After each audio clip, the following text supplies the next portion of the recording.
Welcome back to Control the Chaos Mama. This is for ADHD entrepreneurs, creative rebels, and generally scattered and overwhelmed entrepreneurs juggling it all.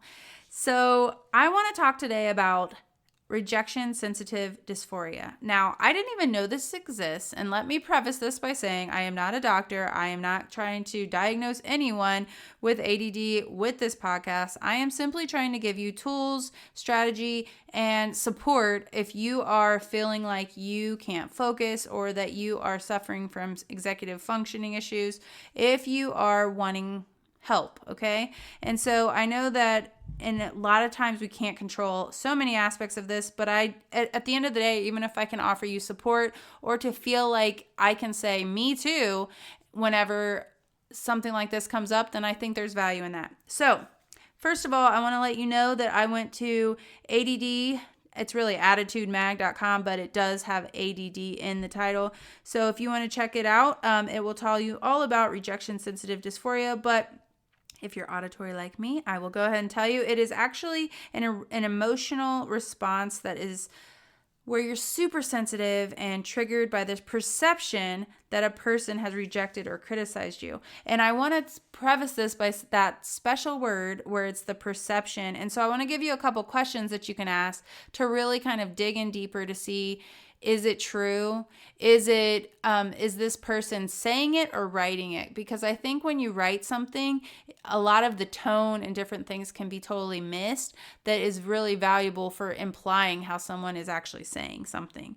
And so I've actually experienced this week, guys. Okay, so I changed my podcast. As many of you guys have known, it was Multi-Passionate Mompreneur. Before that, it was My Mother's Daughter. As I've taken these different pieces of me and I've kind of evolved it over and over until I found, honestly, more niched each time. And so I'm still a motherless daughter. I'm still a multi-passionate, but now I'm realizing, this ADHD entrepreneur chunk, this rebel, this Enneagram 8, Wing 7, this is making it even more vital that I have the self-discovery piece, that I have the self-awareness of who I am so that I can know how to best design my life around it versus the other way so that I can create things that serve me and in my way so that I can launch them into the world, okay?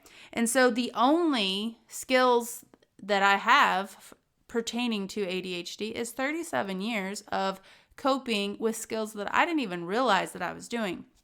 I actually got a message, which she could even be a listener, but it was saying, what exactly specialized training do you have for ADHD to use in your coaching? And I was like, okay, so this is RSD because I'm feeling super criticized and I haven't even spoken a word about it. And so basically, whenever this happens, you kind of need to ask yourself, is it true?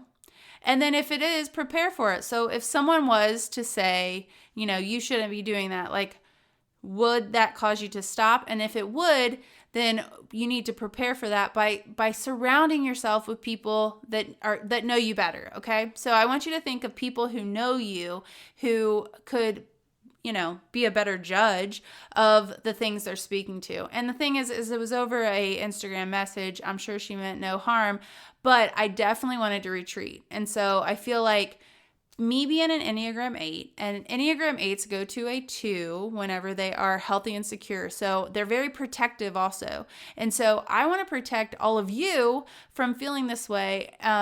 If you don't have that thick skin, or maybe you're not there yet whenever it comes to being able to ask yourself those questions, or maybe you don't have those surrounding friends where you can mention that in Voxer and then they, come to your aid and support with telling you no, you do know this. I hear you talk about it all the time in Voxer and you help, so many people and all these things so that you can kind of tilt the scale back.